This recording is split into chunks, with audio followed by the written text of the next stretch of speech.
What if everything we believed about saving the planet was a lie?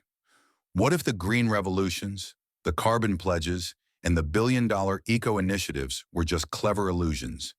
Polished narratives designed to make us feel better while the world burns beneath our feet? Welcome to London's Climate Week 2025, a global stage where world leaders, billionaires, activists, and media giants gather to showcase their commitment to the planet. But beneath the solar panels and sound bites, something doesn't feel right. Are we witnessing a historic turning point or the greatest act of greenwashing ever performed? Stay with us because what you're about to see in the next few minutes might change how you view climate action forever. The week kicks off in classic fashion. The venue is glamorous, a mix of eco-friendly architecture and elite exclusivity. Politicians pose for photos, smiling beneath digital signs that blink carbon neutral by 2040 in electric green letters. CEOs of energy giants sit beside climate activists, applauding new sustainability pledges and carbon offset programs. The headlines write themselves.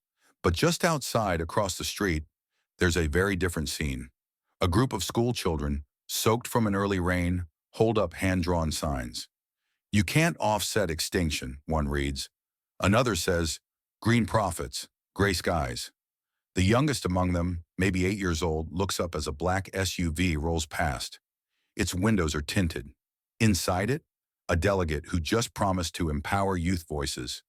That's the contradiction we're here to expose. Let's talk about green finance, the core theme of this year's Climate Week. It's a powerful term, one that suggests morality in markets, ethics in economics. Banks, investment firms, and corporations are pouring billions into green bonds, ESG funds, and sustainable assets. They say the future of capitalism is eco-conscious. But dig just an inch below the surface and things begin to rot. Take a closer look at ESG, environmental, social, and governance investing. A concept that was once rooted in ethics is now dominated by optics. Oil companies are rebranding as energy transition leaders. Airlines are boasting carbon-neutral flights by purchasing offset credits, while continuing to pollute at record levels. One former insider, a whistleblower from a major UK investment bank, told us this: "We were literally rating companies as sustainable because they promised to do less harm, not because they were doing any actual good." And that's the trick. Companies don't have to change what they do. They just have to change how they report it. Behind the glossy brochures and recycled paper reports lies a dangerous game of smoke and mirrors.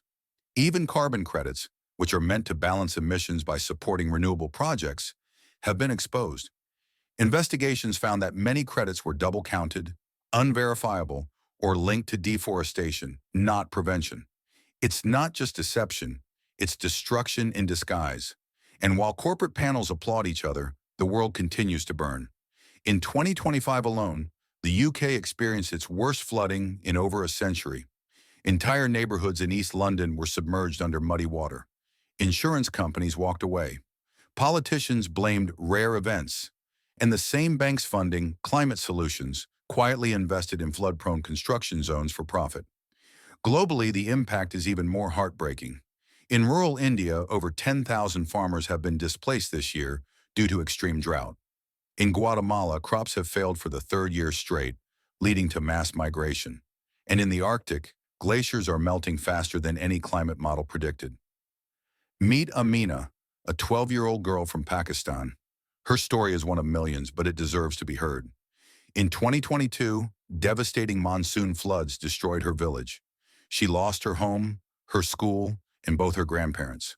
Her family now lives in a tent, miles away from the nearest hospital. She dreams of becoming a teacher, but her days are now spent fetching water. Amina doesn't know what carbon trading is. She doesn't speak at climate conferences, but she knows what it feels like to lose everything. And yet, her voice isn't invited to London's Climate Week because she has no shares, no stake, no PR value. Meanwhile, inside the event halls, attendees sip organic cocktails flown in from overseas.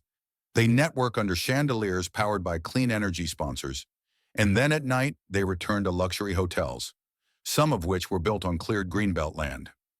Now here's the twist. Over 130 private jets landed in London on the eve of Climate Week 2025. Let that number sink in. These jets emitted more carbon in 2 days than 60,000 people do in a month. And the people flying them? Climate ambassadors, billionaires, and leaders of green tech companies? Can we really trust the solution when it comes wrapped in the problem? Let's go deeper. Who's really winning from this green economy? According to a leaked report from a top consultancy firm, the majority of green investment returns are flowing to the wealthiest 1%, while small eco-entrepreneurs and community-led projects struggle for funding. The report even labeled climate as the next big wealth-building opportunity. This isn't climate justice, it's climate capitalism, but not all hope is lost. Outside the official Climate Week venue, a counter-event is being held in a modest community center in Brixton.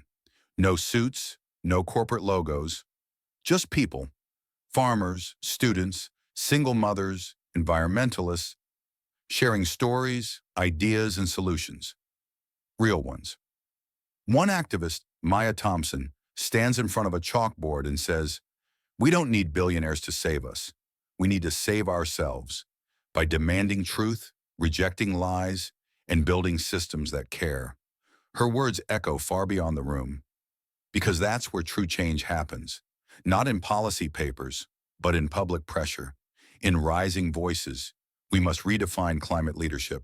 It's not the person who speaks the loudest in parliament. It's the one who shows up after the cameras leave, the one who plants a tree without posting about it, the one who stands up for the voiceless even when it costs them. As the final day of Climate Week ends and the stage lights fade, the world is left with a question: will we remember this week as a turning point, or as another well-dressed performance in a dying theater? Because the Earth doesn't care about intentions, it reacts to outcomes, and the consequences of inaction will be irreversible. So here's your challenge. Start asking harder questions. Don't be swayed by branding. Look past the slogans. Demand transparency. Hold leaders accountable, and never underestimate the power of your voice, your vote, and your choices. If this message moved you, if it made you think, question, or feel something deeper, then don't let it stop here. Like this video, subscribe to the channel. Let's keep exposing the truth. Let's keep holding power to account. Let's keep fighting for a future that's actually green, not just branded that way.